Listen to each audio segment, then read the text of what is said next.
तो देखिए इसमें जो अपना पहला है, तो देखिए इसमें अपना बिलियन वाला चैप्टर है जिसमें अपना पहला प्रश्न है जर्मन सिल्वर मिश्रण होता है। तो देखिए इसका जो राइट आंसर हो जाएगा वो हो जाएगा अपना कॉपर प्लस जिंक और निकिल का मिश्रण होता है। ठीक है, तो जर्मन सिल्वर किसका मिश्रण होता है? Copper zinc nickel. इसको आपको याद रखना है, मोस्ट इंपोर्टेंट है, काफी बार पेपर में पूछा भी गया है। अगला है अपना दो या दो से अधिक अवयवों का समांगी मिश्रण क्या कहलाता है? सभी को पता है, बिलियन इसका राइट आंसर हो जाएगा। देन इसके बाद पीतल है। पीतल एक क्या है? पीतल बताइए ठोस विलयन है। कैसा विलयन है? पीतल। पीतल एक ठोस विलयन है। ठीक है, अगला प्रश्न है गैसों की द्रव्य विलीयता का नियम दिया था, बताइए किसने दिया था? तो गैसों की जो द्रव्य विलीयता का नियम दिया था वो दिया था हेनरी ने। किसने दिया था?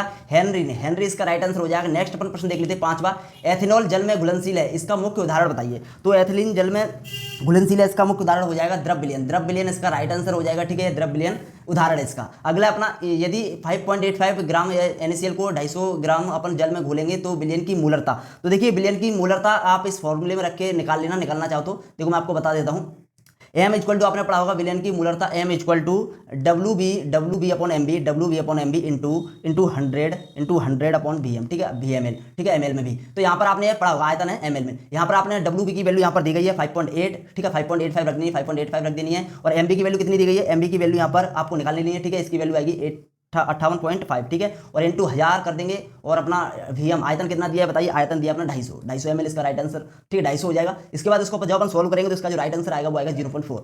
ठीक है, तो 0.4 इसका राइट आंसर हो जाएगा। देन इसके बाद आप इसको कर लेना 0.4 इसका राइट आंसर। ठीक है, मैं इसको सोल्व नहीं करूंगा, सोल्व आप खुद मतलब कर लेना। ठीक है, चलिए अगला प्रश्न है 1 मिलियन बिलियन में उपस्थित विलय के ग्रामों की संख्या क्या कहलाती है? तो 1 मिलियन बिलियन में उपस्थित विलयन में मूलरता, पीपीएम में सांद्रता कहलाती है। पीपीएम इसका राइट आंसर हो जाएगा। अगला प्रश्न है, देखिए जल्दी से अपन कवर करेंगे, 3 मिनट हालांकि निकल चुकी हैं। यदि 4 ग्राम NaOH 500 ग्राम विलयन में उपस्थित होता है तो विलयन की मूलरता ज्ञात करनी है। तो देखिए मूलरता का आपको फॉर्मूला पता होगा तो आप ज्ञात कर लोगे। ठीक है, इसका जो मैं राइट आंसर बता देता हूं इसको आप सोल्व कर लेना। ठीक है, मूलरता वाले फॉर्मूले रखकर इसको सोल्व कर लेना, इसका राइट आंसर आएगा 0.2। अगला अपना उच्चतम क्वथन स्तर क्वाथी मिश्रण का मुख्य उदाहरण है, बताइए इसका जो राइट आंसर हो जाएगा वो हो जाएगा ऑप्शन नंबर ए। ठीक है, option number A HNO3 plus H2O। अगला प्रश्न है जल के लिए मोलर क्वथनांक उन्नीन स्थिरांक का मान कितना होता है? तो जल के लिए जो मोलर क्वथनांक उन्नीन स्थिरांक का मान होता है वो 0.52 होता है, याद कर लेना, अच्छे से इंपॉर्टेंट है। ठीक है, अगला अपन देख लेते हैं इसमें। अगला अपन देख लेते हैं यदि हम कोशिकाओं को 0.9% से अधिक सोडियम क्लोराइड विलयन में रख दें तो यह जल कोशिकाओं से बाहर प्रभावित हो जाएगा और वे संकुचित हो जाएंगे। इस प्रकार के विलयन को क्या कहेंगे बताइए? तो इस प्रकार के विलयन को कहते हैं अपन अतिपराशरी विलयन। ठीक है, क्या बोलते हैं? अतिपराशरीय विलयन। अतिपराशरी विलयन इसमें आपको लिख लेना है। यदि तांबे को सोने में घुला जाए तो यह क्या बन जाएगा? ठोस प्रकार का विलयन बन जाता है। ठोस प्रकार का विलयन बन जाता है, ठोस प्रकार का विलयन प्राप्त होता है। एक समान पराशर दाब वाले 2 विलयन विलयन कहलाते हैं। तो एक समान पराशर दाब वाले विलयन कहलाते हैं संपराशरी विलयन। क्या हो जाएगा इसका? संपराशरीय विलयन। ठीक है, संपराशरीय विलयन इसका राइट आंसर हो जाएगा। एक समान पराशर दाब वाले विलयन संपराशरी विलयन कहलाते हैं। संपराशरी विलयन की डेफिनेशन है, मोस्ट इंपोर्टेंट है। अगला अपना ऐसे सभी विलयन जो प्रत्येक ताप व सांद्रता पर राउल्ट के नियम का पालन करते हैं, बताइए इसका राइट आंसर क्या हो जाएगा? तो आदर्श विलयन कहलाते हैं। इसका राइट आंसर हो जाएगा आदर्श विलयन, इसका राइट आंसर हो जाएगा। अगला अपन देखते हैं स्थिर ताप पर किसी गैस की द्रव्य विलेयता गैस के आंशिक दाब की समानुपाती होती है, डॉट नियम कहते हैं। तो बताइए कौन सा नियम है? ये अपना हो जाएगा जो अपना पांचवा प्रश्न है, इसका जो राइट आंसर हो जाएगा आदर्श का नियम का पालन करते हैं। ठीक है, नहीं सॉरी, हेनरी का नियम का पालन करते हैं। ये जो है हेनरी आदर्श वाला हो जाएगा, एक इसके बाद हो जाएगा हेनरी। इसमें आपको हेनरी का नियम का पालन करते हैं। जो गैसों की द्रव्य विलेयता होती है वो हेनरी का नियम का पालन करती है। वह दाब जो विलायक के प्रभाव को मात्र रोकता है, डॉट कहलाता है। तो पराशर दाब इसका राइट आंसर हो जाएगा, पराशर दाब। अगला अणुसंख्या गुणधर्म विलयन के निश्चित आयतन में डॉट कणों की संख्या पर निर्भर करते हैं। तो जो हो जाएगा विलेय की कणों की संख्या पर निर्भर करते हैं। विलेय इसका राइट आंसर हो जाएगा। अगला अपन देख लेते हैं नेक्स्ट अपना जो प्रश्न है, 1 लीटर या फिर विलयन में घुले हुए विलेय के मूलों की संख्या को उस विलयन की क्या कहते हैं बताइए? 1 लीटर बोल रहा है इसमें, तो 1 लीटर बोल रहा है तो इसका जो राइट आंसर हो जाएगा वो हो जाएगा मूलरता। क्या हो जाएगा? अगर ग्राम बोलता तो मूलरता हो जाता, लीटर बोल रहा है मूलरता इसका राइट आंसर हो जाएगा। ठीक है, मूलरता यह एक 6.25 ग्राम एस्पिरिन को 450 ग्राम एसिटोनाइट्राइल में घुला जाए तो एस्पिरिन का एसिटोनाइट्राइल में भार प्रतिशत कितना होगा? तो इसमें भार प्रतिशतता निकालनी है। इसका आप इसको सॉल्व कर लेना। ठीक है, 1.42 इसका आंसर आएगा। ठीक है, आप देख लेने के बाद पराशर दाब का सूत्र बताइए। तो पाई इक्वल टू CRT सभी को पता होगा, मोस्ट इंपोर्टेंट है। पाई इक्वल टू CRT, ये पेपर में कल के पेपर में आपके आ सकता है। ठीक है, मोस्ट इंपोर्टेंट है। अपन जल्दी से देख लेते हैं सत्य में अपना पहला 1000 ग्राम विलायक में उपस्थित विलय की मूलों की संख्या मूलरता बिल्कुल असत्य है। 1000 ग्राम विलायक में उपस्थित विलयों की मूलों की संख्या को मूललता कहते हैं, ना कि मूलरता। ठीक है, क्या कहते हैं? मूललता इसका राइट आंसर हो जाएगा, ना कि मूलरता। इसमें मूलरता लिखा है तो गलत हो जाएगा। निश्चित ताप पर विलयन का पराशर दाब विलय के मूलर सांद्रण के समानुपाती होता है। तो यह बिल्कुल सत्य है, जो कि अपन ने पढ़ा है पाई इक्वल टू CRT। ठीक है, अपन ने पढ़ा हुआ है यही अपना। यहाँ पर यह क्या है? अपना मूलर सांद्रण है जो कि इसके समानुपाती है। अगला अपन देख लेते हैं ऐसे सभी गुणधर्म जो विलयन में उपस्थित कुल कणों की संख्या पर निर्भर करते हैं, ना कि विलय की कणों की प्रकृति पर। ऐसे गुणों के अणुसंख्यक गुणधर्म कहते हैं। बताइए, तो ये सत्य है, यह कथन भी अपना सत्य है। इनको आप याद कर लेना, जितनी भी पॉइंट आप अच्छे से याद कर लो। वह विलयन जो संगठन के बिना परिवर्तन के आश्रित होता है स्तरक्वाती मिश्रण कहलाता है। बिल्कुल सत्य है, स्तरक्वाती मिश्रण की यह डेफिनेशन है। अगला है वे विलयन जिनमें विलय की मात्रा अपेक्षाकृत अधिक होती है तनु विलयन कहलाते हैं।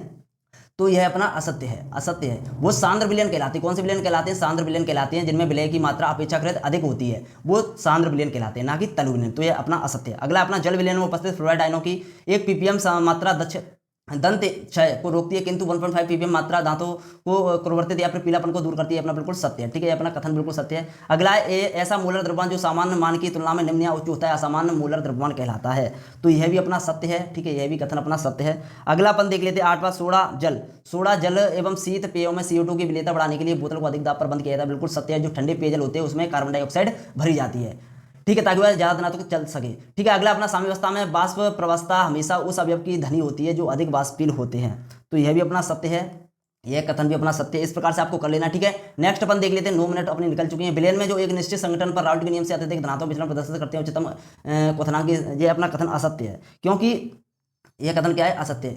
यह उच्चतम क्वथनांक स्तरक्वाती नहीं बनाते हैं, बल्कि निम्नतम क्वथनांक स्तरक्वाती मिश्रण बनाते हैं, ठीक है। कौन सा बनाएंगे? जो धनात्मक विचलन प्रदर्शित करते हैं वो निम्नतम बनाते हैं। जो ऋणात्मक विचलन, अगर यहाँ पर ऋणात्मक विचलन होता तो यहाँ पर होता उच्चतम क्वथनांक स्तरक्वाती, ठीक है। और यदि यहाँ पर धनात्मक है तो यहाँ पर होगा निम्नतम क्वथनांक स्तरक्वाती। बस आपको ऐसे समझना है, ठीक है, समझ गए होंगे, फिर आपने पढ़ा होगा तो आप समझ गए होंगे। यहाँ पर आप देख लेते हैं सही जोड़ी। तो सही जोड़ी में अपनी मोलरता क्या है? मोलों की संख्या, विलय में मोलों की संख्या को मोलरता कहते हैं। अगला है हिमांक में अवनमन, इसका राइट आंसर हो जाएगा ऑप्शन ए से बांट हाफ गुणांक। तो बांट हाफ गुणांक का फॉर्मूला ये है, ठीक है, ऑप्शन नंबर बी से। प्रदूषण अपनी ppm में सांद्रता का राइट आंसर हो जाएगा, एस्प्रिन का फॉर्मूला ये है। तो इस प्रकार से आपको यह सही जोड़ी यहां पर मिला लेनी है। अगला यहां पर दूसरा सेट देखते हैं जिसमें विलयन यह दिया है, तो इसका जो राइट आंसर हो जाएगा वो हो जाएगा 5, इसका राइट आंसर हो जाएगा। अगला ऋणात्मक विचलन हो जाएगा एसीटोन प्लस क्लोरोफॉर्म, ठीक है। अगला है हेनरी का नियम। तो हेनरी का नियम अपन को पता है, KHP। गैस का द्रव्य विलयन, तो गैस का द्रव्य विलयन हो जाएगा सोडा वाटर, ठीक है, और ठोस का गैस में विलयन हो जाएगा धुआं। तो इस प्रकार से आपकी सही जोड़ी हो गई। अब अपन देख लेते हैं जल्दी से एक शब्द में उत्तर। तो एक शब्द में उत्तर बहुत ही सिंपल है। पहला है अपना कि एक विलयन में 1000 ग्राम विलायक में उपस्थित विलय के मोलों की संख्या क्या कहलाती है? तो इसका जो क्या हो जाएगा? मोललता। अगला अपना है बिना संगठन में परिवर्तन के निश्चितता पर आश्रित होने वाले विलयन क्या कहलाते हैं? अभी आपने पढ़ा था स्तरक्वाती मिश्रण, इसका राइट आंसर हो जाएगा स्तरक्वाती मिश्रण, ठीक है, इसका राइट आंसर हो जाएगा। अगला है पराशर दाब का formula pi equal to CRT, अपन ने अभी पढ़ा था। आदर्श विलयन का एक उदाहरण लिखना है, तो आदर्श विलयन का एक उदाहरण लिख सकते हो बेंजीन प्लस टालुइन का मिश्रण भी आदर्श विलयन का एक उदाहरण है। या फिर अपन इसको फॉर्मूले के द्वारा लिख सकते हैं C6H6 प्लस C6H5 और अपना CH3, यही होता है शायद टैलुइन का फॉर्मूला, ठीक है। तो आप देख लेना, ठीक है। अब अपन देख लेते हैं इसका मिश्रण। अगला अपना विपरीत पराशरण में अर्धपारगम झिल्ली किसकी बनी होती है? बताइए। तो ये बनी होती है सेलुलोज एसीटेट की। किसकी बनी होती है? सेलुलोज एसीटेट की, ठीक है, सेलुलोज एसीटेट, इसका राइट आंसर हो जाएगा। अगला अपन देख लेते हैं नेक्स्ट अपना अणुसंख्यक गुणधर्म के प्रेक्षित मान व सैद्धांतिक मान के अनुपात को क्या कहते हैं? मोस्ट इंपोर्टेंट है, कल के पेपर में आ सकता है। बांट हाफ गुणांक, इसका राइट आंसर हो जाएगा, कल के पेपर में आ सकता है बांट हाफ गुणांक, ठीक है। ऐसे ठोस विलयन का उदाहरण दीजिए जिसमें विलय कोई गैस हो। तो पैलेडियम में हाइड्रोजन का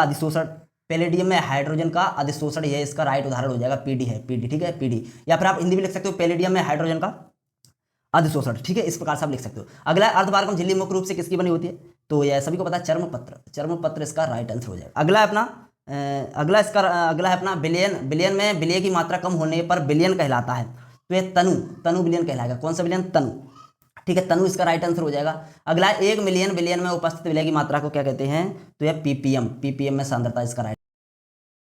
प्रश्न सही विकल्प हमारा पहला जो प्रश्न है, जब जिंक और कॉपर आयनों की सांद्रता इकाई होती है तो इस प्रकार की युक्ति को क्या कहा जाता है? जब जिंक और कॉपर की जो आयनों की जिनकी सांद्रता हो इकाई होती है तब उसको गैल्वेनिक सेल कहते हैं, ठीक है, गैल्वेनिक सेल, इसका राइट आंसर हो जाएगा, गैल्वेनिक सेल कर लेना। अगला प्रतिरोधकता या फिर विशिष्ट प्रतिरोध का प्रतिलोम क्या कहलाता है? प्रतिलोम का मतलब होता है उल्टा। आपने पढ़ा होगा विशिष्ट प्रतिरोध का उल्टा, या फिर व्युत्क्रम क्या कहलाता है? विशिष्ट चालकता।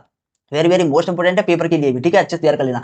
विशिष्ट प्रतिरोध के व्युत्क्रम को विशिष्ट चालकता कहते हैं, या फिर प्रतिलोम को, या फिर प्रतिरोधकता के व्युत्क्रम को, या फिर उल्टा। बात एक ही है। अगला अपना मोलर चालकता की इकाई बताइए। मोलर चालकता या फिर आणविक चालकता भी बोलते हैं इसको। तो इसकी जो यूनिट है, जो इसकी इकाई है वो है ohm inverse centimetre square mole inverse 1, इसको आप याद कर लें, ठीक है, ohm inverse centimetre square mole inverse. अगला अपना जंग का रासायनिक सूत्र आपको बताना है। तो जंग का रासायनिक फॉर्मूला होता है ये, ठीक है, Fe2O3 XH2O, इसको अच्छे से तैयार कर ले, मोस्ट इंपोर्टेंट बोर्ड एग्जाम के लिए भी। अगला अपना सेल स्थिरांक की इकाई क्या है? बेसिकली सेल स्थिरांक की इकाई होती है सेंटीमीटर इनवर्स। ये कैसे होती है, देखिए सेल स्थिरांक x इक्वल टू आपने पढ़ा होगा L बटे ए। एल यहाँ पर क्या है, जो इलेक्ट्रोडों के बीच की दूरी है, और ए क्या है, इलेक्ट्रोडों के बीच का क्षेत्रफल है, अनुप्रस्थ काट का क्षेत्रफल। तो आपने पढ़ा होगा एल को अपन सेंटीमीटर में मापते हैं, क्षेत्रफल को अपन सेंटीमीटर स्क्वायर में मापते हैं। सेंटीमीटर से सेंटीमीटर एक कट जाएगा, नीचे 1 सेंटीमीटर रह जाएगा, यानी 1/सेंटीमीटर रह जाएगा, ऊपर जाएगा तो सेंटीमीटर इनवर्स बन जाएगा। तो x जो है सेल स्थिरांक की इकाई क्या हो जाएगी अब, सेंटीमीटर इनवर्स। ठीक है, ओके क्लियर। चलिए अगला अपना प्रश्न है, इसमें आप यहाँ पर देख सकते हो जिंक और कॉपर 2 आयन है, Zn जिंक पर 2 आयन प्लस कॉपर अभिक्रिया है। ये कौन सी अभिक्रिया है, तो ये अपनी रेडॉक्स अभिक्रिया है। कैसे रेडॉक्स अभिक्रिया, यहाँ पर आप देख सकते हो। इसमें रेडॉक्स अभिक्रिया कौन सी अभिक्रिया होती है, ऐसी अभिक्रिया जिसमें ऑक्सीकरण और अपचयन दोनों रिएक्शन हो, वह रेडॉक्स अभिक्रिया कहलाती है। इसमें जिस इक्वेशन में दोनों रिएक्शन होती है रेडॉक्स अभिक्रिया कहते हैं। 4 मिनट निकल गए, देखो तभी तो मैं समझाता नहीं, समझाऊंगा तो फिर टाइम निकलता है, और फिर टाइम निकलता है तो आप देखते नहीं हो। ठीक है, वीडियो को पूरा। अब देखिए अपन देख लेते हैं नेक्स्ट अपना प्रश्न है इसमें, संचयक सेल में प्रयुक्त होने वाले पदार्थ हैं। तो इसमें संचयक सेल में लेड इसका राइट आंसर हो जाएगा। अगला है स्टैंडर्ड हाइड्रोजन इलेक्ट्रोड, यानी माइनक हाइड्रोजन इलेक्ट्रोड का विभव आप सभी को पता होना चाहिए, मोस्ट इंपोर्टेंट है। 13 जीरो विभव होता है, 0.0 वोल्ट होता है। लोहे में जंग लगने की क्रिया क्या कहलाती है, ऑक्सीकरण। लोहे में जंग लगने की क्रिया में क्या होता है, ऑक्सीडेशन होता है, ऑक्सीकरण होता है। ठीक है,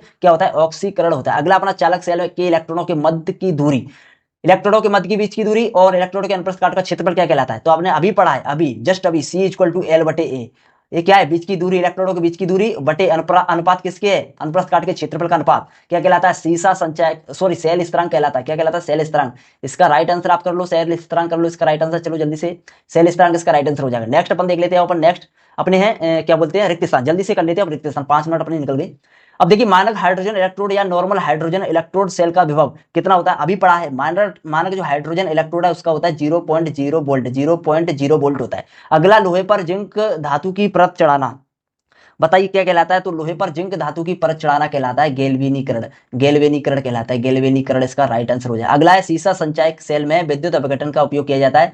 तो H2SO4 यानी सल्फ्यूरिक अम्ल, H2SO4 विद्युत अपघटन का यूज किया जाता है किसमें, सीसा संचयक सेल में। अगला प्रश्न है, ऐसे पदार्थ जो जलीय विलयन में अत्यधिक आयनित होते हैं, जो ऐसे पदार्थ हैं जो जलीय विलयन में अत्यधिक ज्यादातर आयनित होते हैं, वे अपने प्रबल विद्युत अपघट्य कहलाते हैं। कौन सा, प्रबल विद्युत अपघट्य कहलाते हैं। कौन से विलयन कहलाते हैं, जो जलीय विलयन में अत्यधिक आयनित होते हैं वो प्रबल विद्युत अपघट्य कहलाते हैं। अगला प्रश्न है, डॉट डॉट में ईंधन की रासायनिक ऊर्जा को विद्युत ऊर्जा में बदला जाता है। तो ईंधन सेल में ईंधन की रासायनिक ऊर्जा को विद्युत ऊर्जा में बदला जाता है। मोस्ट इंपोर्टेंट है, ईंधन सेल में क्या होता है, रासायनिक ऊर्जा को, ईंधन की जो रासायनिक ऊर्जा होती है उसको विद्युत ऊर्जा में बदल देते हैं। अगला 1 मोल एल्यूमिनियम 3+ आयन को एल्यूमिनियम Al के अपचयन के लिए डॉट फैराडे की आवश्यकता होती है। तो इसका आप आंसर नोट कर लो 3। ठीक है, इसका सोल्यूशन नहीं मैं बताऊंगा, आप खुद कर लेना। अगला है गलित कैल्शियम डाइक्लोराइड से अपना 20 ग्राम कैल्शियम को प्राप्त करने के लिए डॉट फैराडे की आवश्यकता होगी। तो इसका राइट आंसर हो जाएगा 1। ठीक है, अगला अपना H2O2 ईंधन सेल की दक्षता लगभग कितनी होती है, तो यह आपको याद कर लेना, 70 से 80% बताया जाता है। किसी किसी बुक में 65% भी लिखा है, तो देख लेना 70 से 80% इसका वैसे राइट आंसर है। ठीक है, ठीक है, चलो अब अपन देख लेते हैं अगला प्रश्न। अगला प्रश्न अपना 998 केल्विन पर 0 पॉइंट इसमें वैल्यू दी गई है, विलयन की चालकता दी गई है। तो इसकी मोलर चालकता आपको ज्ञात करनी है। मोलर चालकता का फॉर्मूला देखिए मैं आपको बता देता हूं, कैलकुलेट आप खुद कर लेना। तो आपको इसमें देखो दिया क्या है, सबसे पहले अपन गिवन देखेंगे दिया क्या है। इसमें दिया है अपना m इक्वल टू, एम की वैल्यू कितनी दी है, एम की वैल्यू दी है 0.2, 0.20 एम की वैल्यू है। और यहाँ पर कप्पा की जो वैल्यू दी गई, के नहीं है, कप्पा है। ठीक है, विलयन की चालकता 0.248 ये दिया गया है। अब अपन को लैम्डा एम से अनंत ये फॉर्मूला आना चाहिए। इसका फॉर्मूला है, मोलर चालकता का फॉर्मूला जल्दी से लिख देता हूं, आप सॉल्व कर लें। ठीक है, कप्पा इंटू 1000 और अपना बटे में एम, यहाँ पर वैल्यू रख दो बस। कप्पा की जगह 0.24 इंटू 1000 और बटे अपन 0.20। इसको सॉल्व करोगे तो इसका राइट आंसर जो मैं आपको बताता हूँ 124 के लगभग आएगा। ओम इनवर्स सेंटीमीटर स्क्वायर और मोल इनवर्स 1 ये क्या है, इकाई होती है किसकी, मोलर चालकता की। अगला अपन देख लेते हैं, ऐसे गैल्वेनिक सेलों में जिनमें हाइड्रोजन, मेथेन, मेथिनॉल आदि ईंधनों की दहन ऊर्जा को सीधे विद्युत ऊर्जा, ईंधन की दहन ऊर्जा को विद्युत ऊर्जा में किसमें पता, ईंधन सेल में। अभी पढ़ा है ईंधन सेल में, इसका राइट आंसर हो जाएगा सही। ठीक है, चलो अब अपन देख लेते हैं नेक्स्ट अपना सत्य जल्दी से सत्य देखेंगे, 10 मिनट में निकल गया यार, जल्दी कितना भी जल्दी कर लो, मिनट निकल जाती। अगला अपन सीसा संचयक सेल की अनावश्यक क्रिया, तो ये अनावश्यक क्रिया नहीं है, यह गलत है, असत्य हो जाएगा, यह आविष्ट क्रिया। अगला किसी विलयन की विशिष्ट चालकता इसके घन सेंटीमीटर की विलयन चालकता होती है, तो अपना बिल्कुल सत्य है, जो विशिष्ट चालकता होती है वो घन सेंटीमीटर विलयन की चालकता होती है। ठीक है, सत्य। अगला किसी विलयन की आणविक चालकता उसकी विशिष्ट चालकता एवं उसके आयतन के गुणनफल के बराबर होती है, जिसमें विद्युत अपघट्य 1 मोल घुलाव, बिल्कुल सत्य है यह कथन। अगला 25 डिग्री सेल्सियस व 1 वायुमंडल दाब पर मोलर हाइड्रोजन आयन के संपर्क में हाइड्रोजन गैस माइनक हाइड्रो इलेक्ट्रोड पर निर्भर करती है, बिल्कुल सत्य है ये भी। अगला अपना अनंत तन्यता पर किसी विद्युत अपघट्य की आणविक चालकता का मान अनंत तन्यता पर उसके दोनों आयनों की चालकताओं के योग के बराबर होता है। ये अपना कोलरोस का नियम है, मोस्ट इंपोर्टेंट है, इस डेफिनेशन को तैयार कर लेना, ठीक है। अगला अपन देख लेते हैं F2 गैस, ये भी मोस्ट इंपोर्टेंट है। F2 गैस प्रबलतम ऑक्सीकारक है, जबकि फ्लोराइड जो है आयनन दुर्बलतम अपचायक है, तो यह भी अपना सत्य कथन है।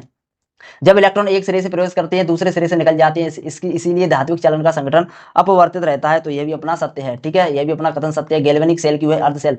गैल्वेनिक सेल क्यों है अर्ध सेल? जिसमें ऑक्सीकरण होता है, एनोड कहलाती है। एनोड की डेफिनेशन एवं विलयन के सापेक्ष इसका विभव ऋणात्मक होता है, तो यह बिल्कुल सत्य है। एनोड की डेफिनेशन पूछ जा सकती है पेपर में। गैल्वेनिक सेल की वह सेल जिसमें ऑक्सीकरण होता है, क्या कहलाती है? एनोड। एनोड अगर पूछ ले तो आपको ये डेफिनेशन लिखनी है, ठीक है। अगला अपन देख लेते हैं, 1 मोल MnO4 को Mn2+ में बदलने के लिए 3 फैराडे की आवश्यकता होती है, तो अपना बिल्कुल गलत है।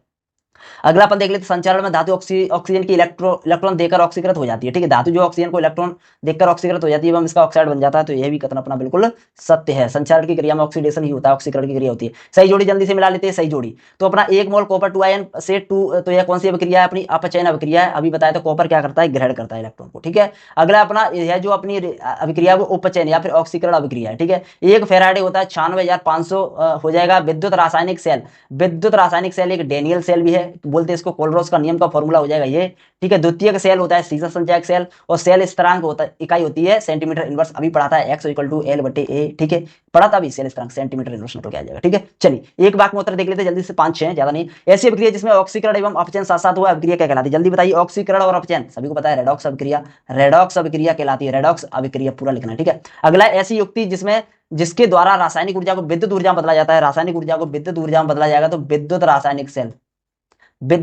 रासायनिक सेल, ठीक है। और ईंधन की विद्युत ऊर्जा, रासायनिक ऊर्जा विद्युत ऊर्जा तो ईंधन सेल होता है, और यहाँ पर रासायनिक ऊर्जा को विद्युत ऊर्जा बदला जा रहा है, तो अपना विद्युत रासायनिक सेल। ध्यान रखना मोस्ट इंपोर्टेंट है। किसी चालक का विभवांतर उस चालक में बहने वाली धारा के समानुपाती होता है, फिर अनुक्रमानुपाती बोलो, बात है। यह ओम ने दिया था, ठीक है। ओम का नियम ही तो है, आपने पढ़ा नहीं है क्या? V समानुपाती I, ओम के नियम के द्वारा V समानुपाती I। V जो धारा यानी विभवांतर, और I जो धारा यानी विद्युत धारा, किस क्या हो रहा है? V समानुपाती तो है, ओम का नियम, ठीक है। ओम इसका राइट आंसर हो जाएगा। अगला है कॉपर।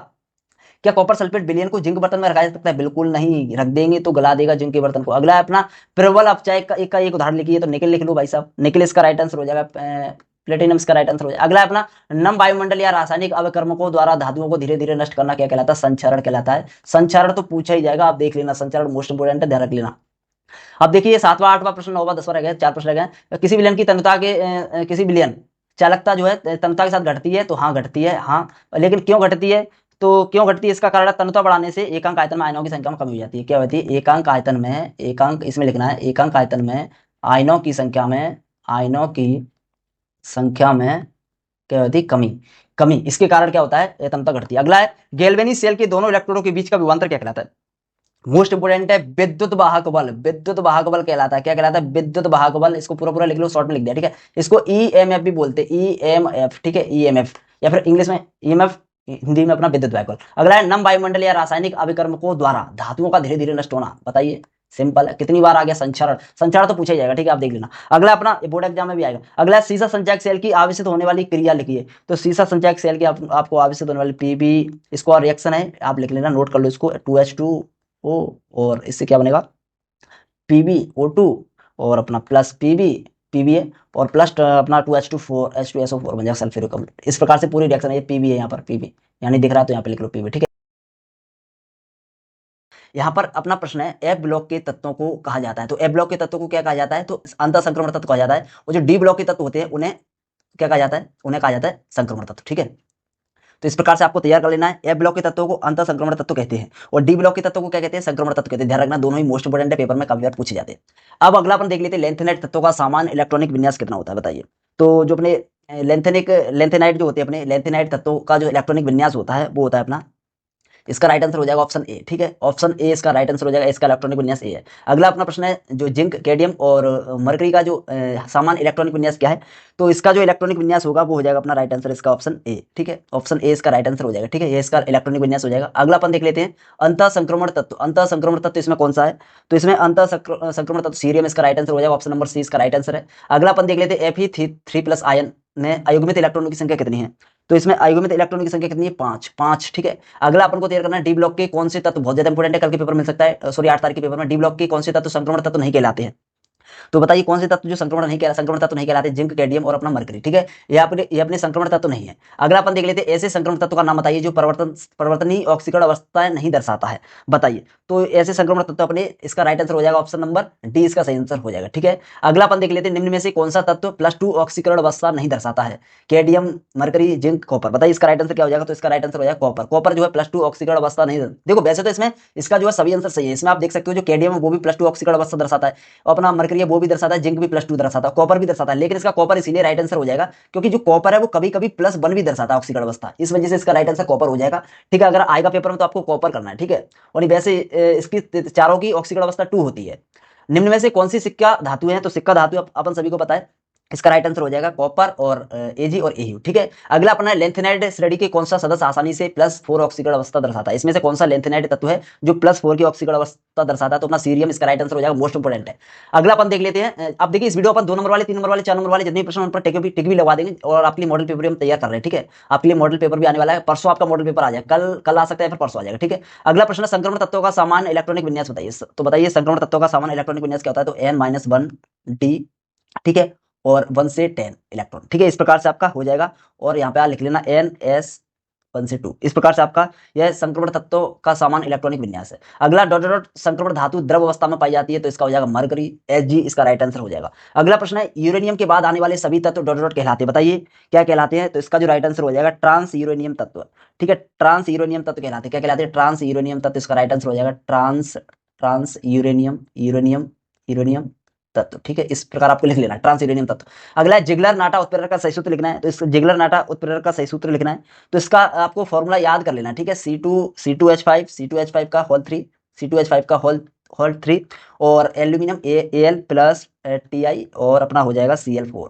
ये हो जाएगा जिगलर नाटा का फॉर्मूला। अगला लेंथेनाइट की सुप्रसिद्ध मिश्र धातु को डॉट कहा जाता है।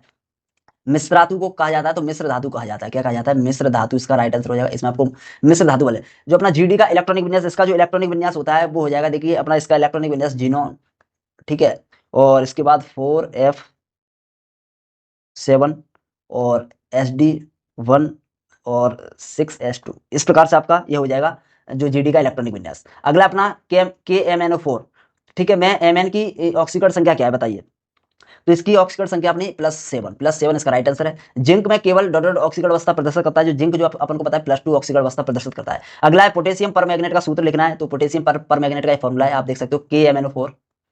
ठीक है, KMnO4 इसका राइट आंसर हो जाएगा। अगला है परमाणु क्रमांक में वृद्धि पर लेंथेनाइट की त्रिज्या का आकार क्रमशः क्या हो जाता है, जो आकार है उसमें क्या हो जाती है, कमी आ जाती है, त्रिज्या के आकार में क्या आ जाती है, कमी आ जाती है। तो इसका राइट आंसर हो जाएगा ऑप्शन नंबर, कमी हो जाएगा। और अपन सत्य सत्य देख लेते हैं जल्दी से, सत्य सत्य अपन जल्दी से कवर करेंगे। ठीक है, पहला है अपना इसमें अपना अधिकांश संक्रमण तत्व या आयन एवं इनके रंगीन आयन होते हैं, और क्योंकि इनमें डीडी संक्रमण पाया जाता है, तो बिल्कुल सत्य है, बिल्कुल यह कथन अपना सत्य है, यह अपना सत्य कर लेना है। संक्रमण धातुएं अच्छी उत्प्रेरक होती है, यह कथन बिल्कुल सत्य है। इनका पृष्ठ क्षेत्रफल अधिक होता है एवं इनमें मुक्त संयुक्ता पाई जाती है, तो अपना बिल्कुल सत्य है। ठीक है, तो यह जो अपना सत्य है। अगला अपन देख लेते हैं अधिकांश संक्रमण तत्व अनुचुंबकीय होती है, बिल्कुल सही है, लेकिन इसमें लिखा है क्योंकि इनमें युग्मित इलेक्ट्रॉन पाए जाते हैं, तो ये अपना गलत है। युग्मित नहीं पाए जाते, अयुग्मित पाए जाते, अयुग्मित इलेक्ट्रॉन पाए जाते, इसमें लिखा है युग्मित, तो ये अपना गलत है। अगर यहाँ पर अयुग्मित इलेक्ट्रॉन होता तो सही हो जाता। ठीक है, तो अपना ये असत्य हो जाएगा। अगला लेंथेनाइट संकुचन के कारण लेंथेनाइट तत्वों को पृथक करने में कठिनाई उत्पन्न होती है। बताइए इसका हो जाएगा सत्य हो जाएगा, यह कथन अपना बिल्कुल सत्य है। अगला क्यूप्रेस आयन रंगीन होता है, जबकि क्यूप्रिक आयन नीले रंग का या रंगीन होता है, तो यह अपना बिल्कुल सत्य है। अगला प्रश्न अपना छठवां प्रश्न अंतर संक्रमण तत्वों का सामान्य इलेक्ट्रॉनिक विन्यास इतना होता है, तो अभी आपने पढ़ा है इलेक्ट्रॉनिक विन्यास सत्य है, यही होता है। ठीक है, अगला है सीरियम की मिश्र धातु लाइटर के निर्माण में काम आती है, तो यह अपना कथन बिल्कुल सत्य है, बिल्कुल सत्य है। ठीक है, अगला है Mn2+ का चुंबकीय आघूर्ण 3.92 Bm होता है, तो यह कथन अपना गलत है। ठीक है, अगला अपन देख लेते हैं लेंथेनम तथा लेंथेनाइट श्रेणी की धातु श्वेत तथा मृदु होती है, तो यह कथन अपना सत्य हो जाएगा। ठीक है, यह कथन अपना सत्य, बिल्कुल मृदु होती है। अगला जिंक कैडमियम और संक्रमण तत्व कहा जाता है, तो इनको संक्रमण तत्व नहीं कहा जाता। ये आपका मोस्ट इंपोर्टेंट है, पूछा जाएगा इस प्रकार से, या आपका सही विकल्प में पूछा जाए, फिर आपका सत्य में कहीं भी पूछा जा सकता है। सही जोड़ी देख लेते हैं, नारंगी धूम, तो इसका नारंगी धूम का फॉर्मूला हो जाएगा C, इसका राइट आंसर हो जाएगा CrO2Cl2।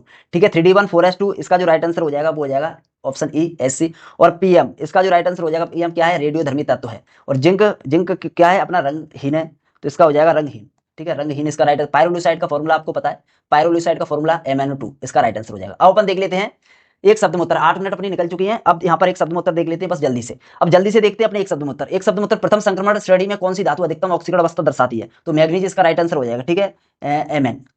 Mn कर लेना, ठीक है। Mn इसका राइट आंसर हो जाएगा, ठीक है। इसकी ऑक्सीकरण अवस्था 7 होती है। अगला है अपना चुंबकीय आघूर्ण का सही फॉर्मूला लिखना है। तो mu equal to N, root में आपको लिखना है एन, सॉरी ये रूट में लिखना है, इसको मिटाओ, एन, ठीक है, और n+2, यह फॉर्मूला होता है चुंबकीय आघूर्ण का। अगला है CO2 प्लस आयन में कितने अयुग्मित इलेक्ट्रॉन होते हैं? तो इसमें 7, इसका राइट आंसर हो जाएगा। अगला है 3D श्रेणी का अंतिम तत्व कौन सा है? तो जिंक इसका राइट आंसर हो जाएगा। अगला है Cr परमाणु का सही इलेक्ट्रॉनिक विन्यास क्या है? तो इसका जो इलेक्ट्रॉनिक विन्यास है वो 3d5 और अपना 5s1 हो जाएगा, ठीक है। अगला है Cr2+ और Fe2+ में कौन सा तत्व प्रबलतम अपचायक है? तो इसका राइट आंसर हो जाएगा Cr2+, इसका राइट आंसर हो जाएगा, ठीक है।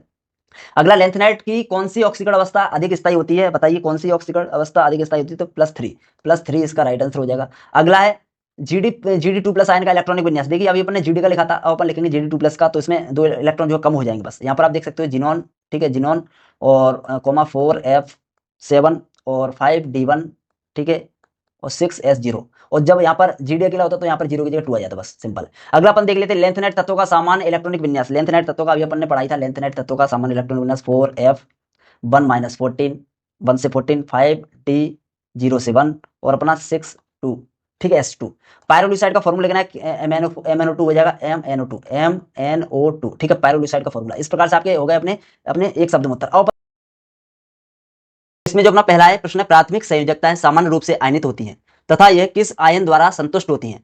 तो यह जो है अपना ऋणात्मक आयन द्वारा संतुष्ट होती है। इसका राइट आंसर हो जाएगा ऋणात्मक आयन, ठीक है। जो प्राथमिक संयोजकता समान रूप से आयनित होती है और जो किस आयन द्वारा संतुष्ट होती है, तो आपको कर देना है ऋणात्मक आयन द्वारा। किसके द्वारा? ऋणात्मक आयन द्वारा। अगला प्रश्न है, यह जो FeSO4 NH4 का होल ट्वाइस SO4 6H2O को क्या कहा जाता है? तो यह जो फॉर्मूला है वो अपना मोहर लबड़ का सूत्र है, ठीक है। मोहर लबड़ का सूत्र है, वेरी वेरी मोस्ट इंपोर्टेंट है, पेपर में भी आता है, अच्छा प्रश्न है, पेपर में आ सकता है।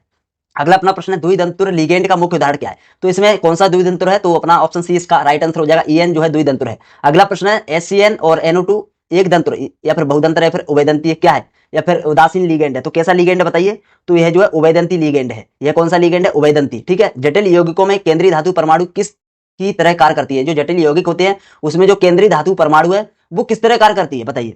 तो वो करती है अपनी लुईस अम्ल की तरह कार्य। किसकी तरह? लुईस अम्ल की तरह कार्य करती है केंद्रीय धातु परमाणु, लुईस अम्ल की तरह कार्य करती है जटिल यौगिकों में, ठीक है। अगला अपन देख लेते हैं, यह जो यौगिक दिया गया है, ठीक है, उपसहसंयोजी यौगिक, यह जो यौगिक है वो कैसा है? चतुष्फलकीय या फिर अष्टफलकीय या फिर पिरामिडल है या फिर वर्ग समतलीय? तो यह जो यौगिक दिया गया है वो अपना अष्टफलकीय यौगिक है। कैसा यौगिक है? अष्टफलकीय यौगिक है। अगला अपना प्रश्न है, होमोलैप्टिक संकुल का उदाहरण है। इसमें बताइए होमोलैप्टिक संकुल का उदाहरण कौन सा है?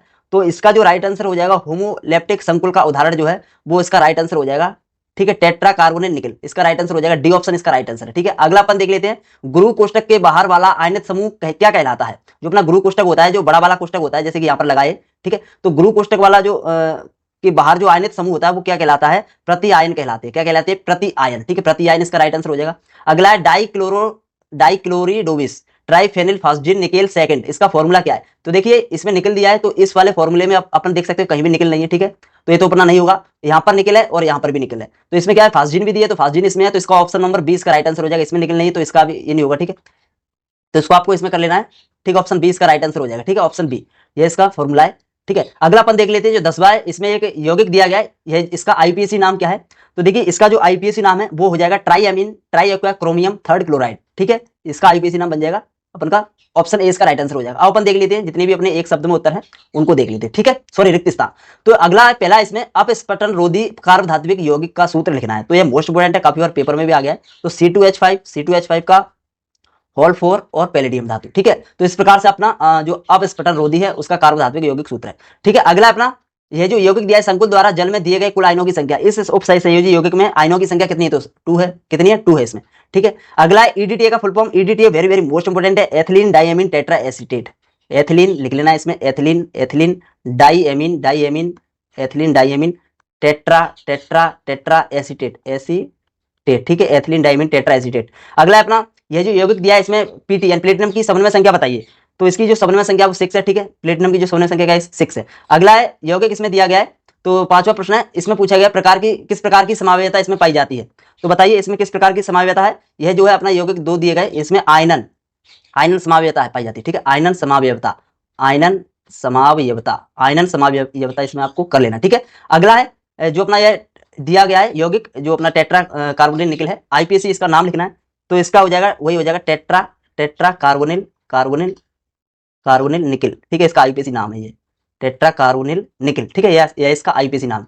अगला देख लेते हैं, डॉट डॉट लिगेंड युक्त उपसंयोजी यौगिक में बंधनीय समावयवता पाई जाती है। किस यौगिक में बंधनीय समावयवता पाई जाती है? तो उभयदंत्र जो लिगेंड होते हैं उनमें बंधनीय समावयवता पाई जाती है, ठीक है। किसमें? उभयदंती, उभयदंती, उभयदंती, उभयदंती दंत्र जो होते हैं या फिर लिगेंड बोल लो, उसमें उपसंयोजी यौगिक में बंधन समावयवता पाई जाती है। अगला है अपना, ये अपना यौगिक दिया है, इसका आईपीएसी नाम लिखना है। तो इसका आईपीएसी नाम क्या हो जाएगा? पोटेशियम ट्राइक्लोरो, इसका हो जाएगा, अपन लिख सकते हो इसमें, इसका हो जाएगा पोटेशियम, पहले तो लिखेंगे पोटेशियम, ठीक है। तो पोटेशियम, पोटेशियम, पोटेशियम हो जाएगा।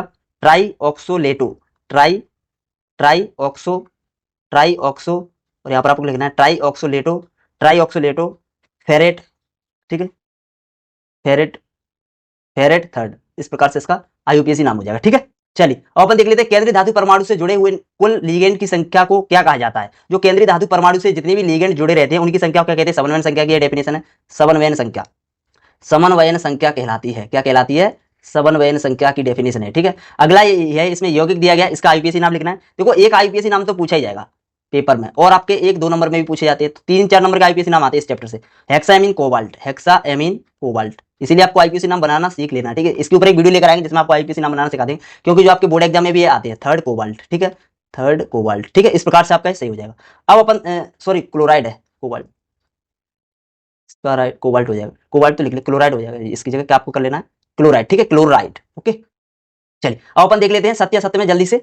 तो पहला है अपना, जटिल यौगिकों में केंद्रीय धातु जो आयन परमाणु होते हैं या फिर आयन पर उपस्थित चिन्ह सहित आवेशों की संख्या उनकी समन्वय संख्या कहलाती है। तो ये अपना गलत है, यह अपना असत्य कथन है, ठीक है, यह अपना असत्य कथन है। अगला है समन्वय संख्या के भीतर, समन्वय संख्या के भीतर एवं बाहर जल के अणु भिन्न भिन्न प्रकार से जुड़े होते हैं, तो इसे हाइड्रेट समावयवता कहा जाता है। तो बिल्कुल ये सत्य है, जब जो है समन्वय मंडल के भीतर जो बाहर के जो जल के अणु होते हैं वो भिन्न भिन्न प्रकार से जुड़े होते हैं, तब ऐसी समावयवता को हाइड्रेट समावयवता बोलते हैं, ठीक है। तो अपना ये सत्य है। अगला है, जब एक ही लिगेंड केंद्रीय धातु आयन से भिन्न भिन्न प्रकार से जुड़ा होता है तो इसे ज्यामितीय समावयवता कहते हैं।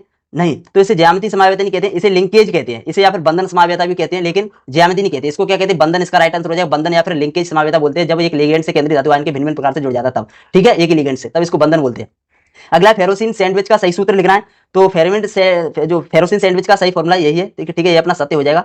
अगला द्विक लवण में आयनित या विद्युत संयोजी बंध जबकि संकुल में उप संयोजी बंध पाया जाता है। तो बिल्कुल सत्य है, ठीक है, द्विक लवण में जो आयनित विद्युत संयोजी बंध होता है जबकि संकुल में उप संयोजी बंध होता है, बिल्कुल सत्य कथन है। अगला बे यौगिक जिनमें कार्बन समूह के कार्बन परमाणु सीधे धातु परमाणुओं से जुड़े रहते हैं आवंटित हो, तो ये बे यौगिक कार्ब धातु यौगिक कहलाते हैं। तो ये अपना बिल्कुल सत्य कथन है, कार्ब धात्विक यौगिक की डेफिनेशन है, ठीक है। अगला अपन देख लेते हैं, ऐसे योगात्मक यौगिक जो जल में विलय करने पर अपने सभी आयनों में विभक्त हो जाते हैं, जल में घुलने पर क्या हो जाते हैं? सभी आयनों में बट जाते हैं, विभक्त हो जाते हैं, ऐसे यौगिक संकुल यौगिक कहलाते हैं, बिल्कुल सत्य है ये, ठीक है। ऐसे यौगिकों को संकुल यौगिक कहते हैं।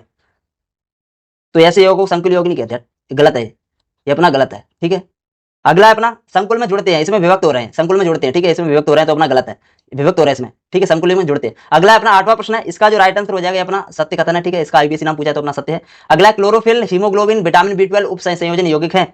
तो यह अपना बिल्कुल सत्य है, बिल्कुल है उप संयोजन यौगिक। अगला अपना, इसमें दिया गया है, इसमें जो क्लोरीन का सही नाम इसमें पूछा गया, तो यह कथन अपना असत्य है बेसिकली, ठीक है। चलो अब अपन देख लेते हैं सही जोड़ी। सही जोड़ी में अपना जो पहले का जो राइट आंसर हो जाएगा ऑप्शन नंबर बी, और जो दूसरे का हो जाएगा जो ग्रेनाड अभिकर्मक पूछा गया, तो यही फॉर्मूला होता है। अगला अपन देख लेते हैं, इसका जो राइट आंसर हो जाएगा वो हो जाएगा अपना आईपीएसी नाम हो जाएगा यह, ठीक है, ट्राइयामीन ट्राइएक्वा क्रोमियम थर्ड क्लोराइड, ठीक है। किलेट, किलेट का बताइए, किलेट क्या है? किलेट का राइट आंसर हो जाएगा अधिक स्थायी संकुल है, अधिक स्थायी संकुल है किलेट, ठीक है। टेल, तो ये हो जाएगा अपना, इसका फॉर्मूला ये हो जाएगा, ठीक है, ऑप्शन सी। और उप संयोजी यौगिक की संरचना तो बर्नर के सिद्धांत के द्वारा, और षटतंतुर लिगेंड, षटतंतुर लिगेंड अपना ईडीटी होता है, एथिलीन डाइमीन टेट्राएसीटेट, और अपना द्वितंतुर लिगेंड इसका हो जाएगा ईएन, ठीक है, अभी अपने पढ़ा था। तो अपने हो गया सही जोड़ी। अब अपन देख लेते हैं एक शब्द में उत्तर जल्दी का। एक उदाहरण आप लिख सकते हो, मोहर लवड़ लिख सकते हो, मोहर लवड़, या फिर फिटकरी लिख सकते हो, मोहर लवड़ या फिर फिटकरी, ठीक है, या फिर आप फिटकरी लिख सकते हो, दोनों मतलब सही है, ठीक है।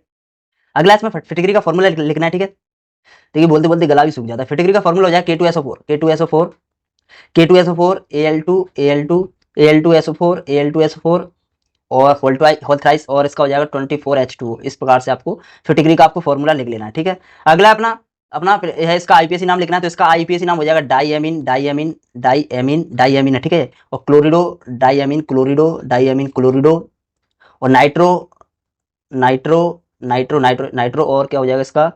Platinum third, platinum, platinum third, ठीक है। इस प्रकार से इसका राइट आंसर हो जाएगा। अगला अपना जो यह इसका सही सूत्र लिखना है, इसका सही सूत्र हो जाएगा पोटेशियम, पहले ले लो, एल्यूमिनियम, एल्यूमिनेट, और C2H2H5 और C2H5 का होल थ्राइस। तो इस प्रकार से हो जाएगा इसका सही सूत्र। अगला अपना छठवा, तो इसमें अपन को क्या करना है, इसमें इस प्रकार का संकरण उपस्थित होता है, किस प्रकार का, तो इसमें जो है अपना S1P3D2 इसको आपका सही आंसर हो जाएगा। ठीक है, अगला अपन देख लेते हैं, दो और रहेगा, फिर इसमें दो नंबर वाले टिक लगा देंगे। इसमें देखिए इसका आईपीसी नाम लिखना है, तो इसका आईपीसी नाम हो जाएगा टेट्राएमीन। ठीक है, और एक्वा टेट्राएमीन एक्वा, क्लोरिडो क्लोरिडो और कोबाल्ट भी है, कोबाल्ट और इसका थर्ड। ठीक है, इस प्रकार से आपको कर लेना है। अगला अपना इसका भी आईपीसी नाम लिखना है, तो इसका हो जाएगा सोडियम सोडियम सोडियम ट्रिस और इसका कैसे ऑक्सीलेटो बोल सकते, ऑक्सीलेटो और क्लोराइड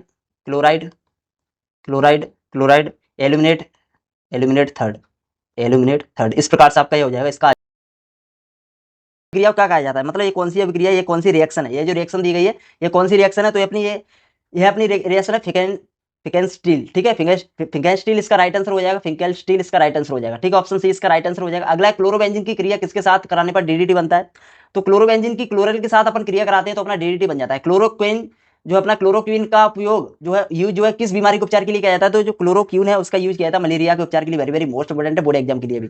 अगला जो रिएक्शंस दी गई है उसमें आप बताइए ये कौन सी रिएक्शंस है, तो ये एल्कीन इसका राइट आंसर हो जाएगा। ठीक है, अगला इसमें राइट आंसर इसका जो हो जाएगा जेम डाई हैलाइड का सही सूत्र बताइए। जेम डाई हैलाइड का सही फॉर्मूला होता है अपना CH3CHCl2 ऑप्शन 2 में है इसका राइट आंसर। अगला है निम्नलिखित में से कौन सा तृतीयक हेलो एल्कीन है, बताइए निम्नलिखित में से कौन सा तृतीयक हेलो एल्कीन है, तो इसका जो राइट आंसर हो जाएगा डी ऑप्शन CH3 का थ्राइस और CCI। ठीक है, अगला अपन देख लेते एलाइल या फिर एलिल हैलाइड का सही सूत्र बताइए। चलिए, तो इसका सही फॉर्मूला आप सभी को पता है, इसका जो सही फॉर्मूला इसमें देखिए, इसमें जो ऑप्शन में CH2 double bond CH single bond CH2Cl होता है इसका फॉर्मूला। इसमें कहा है CH2, इसमें आपको इस वाले बॉन्ड के बाद आपको लिखना है, इस वाले जो बॉन्ड है उसके बाद लिखना है CH2। ठीक है, उसके बाद यह सिंगल बॉन्ड लग के Cl आएगा। ठीक है, तो इस प्रकार से यह फॉर्मूला बनेगा, यह Cl मत लिखना, बस इतना लिखना CH2 डबल बॉन्ड CH फिर उसके बाद CH2Cl। ठीक है, इस प्रकार से लिखना है, यह इसका फॉर्मूला है। ठीक है, तो इसका ऑप्शन नंबर सी इसका राइट आंसर हो जाएगा। अगला अपन देख लेते हैं, इस अभिक्रिया क्या कहते हैं, जो रिएक्शन आपको दिख रही है इसको बोर्ड अभिक्रिया कहते हैं, सभी को याद होगा, इंपोर्टेंट है, मोस्ट इंपोर्टेंट है। ठीक है, इसको आपको तैयार करना है, बोर्ड अभिक्रिया है। ठीक है, अगला अपन देख लेते हैं पीपी डाइफेनिल ट्राइक्लोरोमेथेन का फॉर्मूला बताइए जल्दी से। डीडीटी इसका राइट आंसर हो जाएगा, डाइफेनिल ट्राइक्लोरोएथेन। ठीक है, अगला अपन देख लेते हैं फॉस्जीन गैस का सही फॉर्मूला, तो फॉस्जीन गैस का सही फॉर्मूला हो जाएगा COCl2 इसका फॉस्जीन गैस का फॉर्मूला। अगला अपन देख लेते हैं जल्दी से रिक्त स्थान, तो रिक्त स्थान में फ्रीडल क्राफ्ट एल्किलीकरण अभिक्रिया का उत्पाद बताइए, जो अब एल्किल बेंजीन इसका राइट आंसर हो जाएगा, एल्किल बेंजीन इसका राइट आंसर हो जाएगा। ठीक है, एल्किल बेंजीन फ्रीडल क्राफ्ट एल्किलीकरण अभिक्रिया का उत्पाद है। अगला 1 ब्रोमो 2 एथिल 4 द्वितीयक ब्यूटिल बेंजीन का सही फॉर्मूला बताइए, तो इसका जो आप फॉर्मूला है इसका आप स्ट्रक्चर बना लो। ठीक है, इस प्रकार से आपका इसका फॉर्मूला बनेगा, एक बेंजीन और उसके बाद बी। ठीक है, और इसमें दूसरे भाग में C2H5 है और यहाँ पर जो है C एक जुड़ा रहेगा, इसके बाद CH3। ठीक है, इसके बाद इधर इस बॉन्ड से जुड़ा हुआ CH2 और एक सिंगल बॉन्ड के साथ CH3। इस प्रकार से आपको यह हो जाएगा इसका राइट आंसर। अगला है संश्लेषित हेलोजन यौगिक जैसे क्लोरोक्विन का उपयोग डॉट के लिए किया जाता है, तो अभी आपका आया था यह सही विकल्प में मलेरिया, इसका राइट आंसर हो जाएगा। मोस्ट इंपोर्टेंट है, ये बोर्ड एग्जाम के लिए भी मैं बार बार बोल रहा हूँ। सूक्ष्म जीवियों द्वारा उत्पादित डॉट जो कि क्लोरीन युक्त प्रतिजैविक है, जो टाइफाइड के इलाज के लिए उपयोग में होता है, बताइए क्या। क्लोरोम इसका हो जाएगा क्लोरोम फेमकल। ठीक है, क्लोरोम फेमकल इसका राइट आंसर हो जाएगा, क्लोरोम फेमकल। अगला है एलिलिक हैलाइड वे यौगिक होते हैं जिनमें हेलोजन परमाणु कार्बन द्विक आबंध के समीपवर्ती डॉट संकृत कार्बन परमाणु से आबंधित रहता है। तो यह जो अपना इसका जो राइट आंसर है वो क्या हो जाएगा, देखिए इसका आप कमेंट में बता देना। अगला अपना इसमें छठवें का राइट आंसर हो जाएगा, इसमें पूछा है बाइनिलिक हैलाइड वे यौगिक होती है जिनमें हेलोजन परमाणु कार्बन द्विक आबंध के संकृत कार्बन परमाणु से सीधे आबंधित रहता है। ठीक है, तो इसका जो राइट आंसर क्या होगा जल्दी से बताइए, तो इसका जो राइट आंसर हो जाएगा sp2 इसका राइट आंसर हो जाएगा। ठीक है, यहाँ पर sp2 इसका राइट आंसर हो जाएगा। अब अपन अगला देख लेते हैं, ऊपर वाले का आप बताओगे कमेंट में। अगला अपना 7वां प्रश्न है, 7वें का हो जाएगा अपना, इसका आईपीएसी नाम लिखना है, तो बेसिकली 2 क्लोरोप्रोपेन इसका आईपीएसी नाम बन जाएगा, 2 क्लोरोप्रोपेन। ठीक है, इस प्रकार से आपका इसका आईपीएसी नाम हो जाएगा। अगला है साइनाइड तथा नाइट्राइड में 2 नाभिक नाभिक रागी केंद्र होते हैं उन्हें क्या कहते हैं? तो उन्हें अपन कहते हैं उभयदंती, उभयदंती, उभयदंती नाभिक रागी बोल सकते हैं, उभयदंती नाभिक रागी, उभयदंती नाभिक रागी बोल सकते हैं। ठीक है, इसका राइट आंसर हो जाएगा उभयदंती नाभिक रागी। जब कार्बन का विन्यास विपरीत हो जाता है तो इसे विन्यास डॉट डॉट कहा जाता है। बताइए, विपरीत हो जाएगा तो क्या हो जाएगा? प्रतिलोमन, प्रतिलोमन विन्यास कहेंगे। क्या कहेंगे? प्रतिलोमन, प्रतिलोमन इसका राइट आंसर हो जाएगा। हेलो एल्केन में sp3 तथा हेलो एरिन में डॉट डॉट कौन सा संकरण पाया जाता है? इसमें तो sp3 संकरण पाया जाता है और हेलो एरिन में sp2 पाया जाता है। हेलो एरिन में sp2 संकरण पाया जाता है। सत्य असत्य देख लेते हैं। आइडोफॉर्म का उपयोग पूतिरोधी के रूप में किया जाता है, बताइए। तो ये अपना सत्य हो जाएगा। ठीक है, ये अपना सत्य हो जाएगा, बिल्कुल सत्य। आइडोफॉर्म का उपयोग पूर्तिरोधी के लिए किया जाता है। यहाँ पर आप देख सकते हो, यदि किसी अणु का दर्पण प्रतिबिंब एक दूसरे को अध्यारोपित नहीं होता है तो ऐसे परमाणु को असममित कार्बन कहा जाता है। तो अपना एक कथन सत्य है। अगला जो कथन है वो भी अपना सत्य है। ठीक है, नेक्स्ट देख लेते हैं। वे वस्तुएं जो अपने प्रतिबिंब पर अध्यारोपित होती है उन्हें कायरल कहते हैं।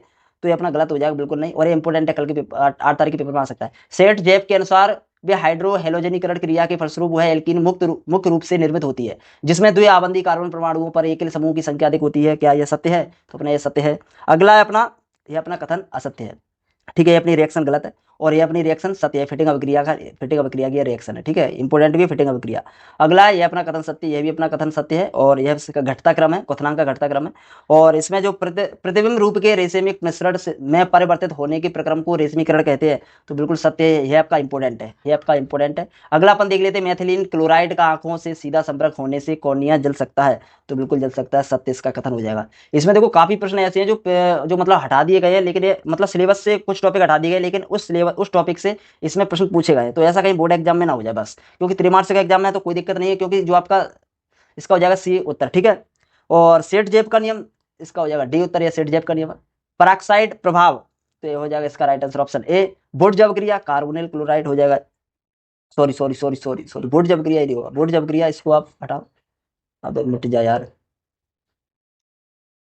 बोर्ड जब क्रिया नहीं होगा। बोर्ड जब क्रिया का हो जाएगा अपना, बोर्ड जब क्रिया हो जाएगा C2H6, C2H6 हो जाएगा, C2H6, C2H6 से हो जाएगा। ठीक है, अगला है अपना CFC, तो CFC का हो जाएगा CF2Cl2, इसका हो जाएगा, यह हो जाएगा CF2Cl2। नाभिक रागी, तो बताइए नाभिक रागी इसका जो राइट आंसर हो जाएगा नाभिक रागी, इसका सामने के सामने कर दो। ठीक है, अगला इलेक्ट्रॉन रागी, इलेक्ट्रॉन रागी बताइए, इलेक्ट्रॉन रागी बताओ, इलेक्ट्रॉन रागी। तो NO2 NO2 NO2 NO2 plus ion. अगला है फॉस्जीन, तो फॉस्जीन का हो जाएगा, ये फॉस्जीन का फॉर्मूला है। ठीक है, आपने अभी पढ़ा ना, CO2 COCl2, फॉस्जीन का फॉर्मूला है कार्बोनेट क्लोराइड। ठीक है, अब अपन देख लेते हैं एक शब्द में उत्तर। तो एक शब्द में उत्तर, तो इसका आपको संरचना लिखनी है। तो इसकी आप संरचना देखो, वैसे आप पढ़ना चाहो तो पढ़ लेना। ठीक है, इसकी संरचना बहुत बड़ी है, इसमें मैं लिखूंगा। ठीक है, आप देख लेना, आपने किताब में कहीं ना कहीं देखा होगा। अगर नहीं देखा तो मैं अभी इसको बता दूंगा, थोड़ी देर में रुक जाओ। तो इसका राइट आंसर, दूसरे का राइट आंसर देख लो तब तक। इसका हो जाएगा 2 ब्रोमो ब्यूट, इसका राइट आईपीसी नाम लिख लो, 2 ब्रोमो। आप आईपीसी नाम बनाना सीख लेना। ठीक है, क्योंकि आईपीसी नाम पेपर में आते ही आते हैं, 2 ब्रोमो ब्यूट और 2 इन। ठीक है, इस प्रकार से इसका आईपीसी नाम हो जाएगा। और 1 क्लोरो 2 मिथाइल, 1 क्लोरो 2 मिथाइल, तो 1 क्लोरो रख दो, 1 क्लोरो रख दो, 1 क्लोरो रख दिया। ठीक है, और 2 मिथाइल है तो दूसरे नंबर पर मिथाइल रख दो, CH3 रख दो, बस हो गया 1 क्लोरो 2 मिथाइल। ठीक है, इस प्रकार से हो जाएगा। ये इसी नाम क्या है, पहले आप छोटे छोटे देख लो, 1 bromo 1 bromo 1 bromo 1 bromo 2 Maithil 2 Maithil 2 Maithil 1 bromo 2 Maithil prop 2 इन, प्रोप 2 इन। ठीक है, इसमें ऐसे प्रश्न पूछे गए जो कभी भी मतलब बोर्ड एग्जाम में नहीं पूछे गए, कभी भी। ठीक है, 2 है तो है, ये अपनी रिएक्शन है। सेंडमेयर आप पढ़ लेना। ठीक है, सेंडमेयर को तो आप पढ़ लेना, सेंडमेयर का नहीं मैं बता रहा हूँ, इसका आप देख लो, S1 अभिक्रिया का एक उदाहरण है। ठीक है, ये S1 अभिक्रिया का उदाहरण है। सेंडमेयर अभिक्रिया आपने पढ़ी होगी, उसी वही आपको रिएक्शन लिख देनी है इसमें बस। अब देखिए, शुद्ध जो क्लोरोफॉर्म की पहचान कैसे की जा सकती है, यह अपनी S1 अभिक्रिया का उदाहरण है कि सेंडमेयर की। ठीक है, सेंडमेयर की अभिक्रिया का उदाहरण नहीं, सेंडमेयर की आप पढ़ लेना खुद, मैंने आपको पहले भी बोला था। तो S1 अभिक्रिया का उदाहरण, यहाँ पर आप देख सकते हो शुद्ध क्लोरोफॉर्म की पहचान कैसे की जाए, किससे की जाती है। तो आपकी जो अपनी कार्बोलैमिन परीक्षण होता है उससे की जाती है, शुद्ध क्लोरोफॉर्म की कार्बोलैमिन परीक्षण, ये अपना मोस्ट इंपोर्टेंट है। ऐसे प्रश्न पूछे जाते हैं बोर्ड परीक्षा में, छोटे छोटे। कार्बिल एमिन परीक्षण, कार्बिल एमिन परीक्षण, क्योंकि देखो इतनी हाई क्वालिटी में भी आपकी केमिस्ट्री नहीं पूछी जाएगी, आपको 12th करना है। ठीक है, अगला अपन देख लेते हैं, 8वां है। 8वां प्रश्न है इसका, यह जो कौन सी रिएक्शन है अपनी हुंसडीकर अभिक्रिया है। कौन सी? हुंसडीकर रिएक्शन है। कौन सी? हुंसडीकर रिएक्शन है। ठीक है, हुंसडीकर अभिक्रिया लिख लेना इसमें रिएक्शन है। और यह जो है आइडोफॉर्म का उपयोग किसके लिए किया जाता है? आइडोफॉर्म का उपयोग बताइए किसके लिए किया जाता है? तो आइडोफॉर्म का उपयोग अभी आपने पढ़ा था पूर्तिरोधी, पूर्तिरोधी इसका राइट आंसर हो जाएगा, पूर्तिरोधी। ठीक है, 2 नंबर में भी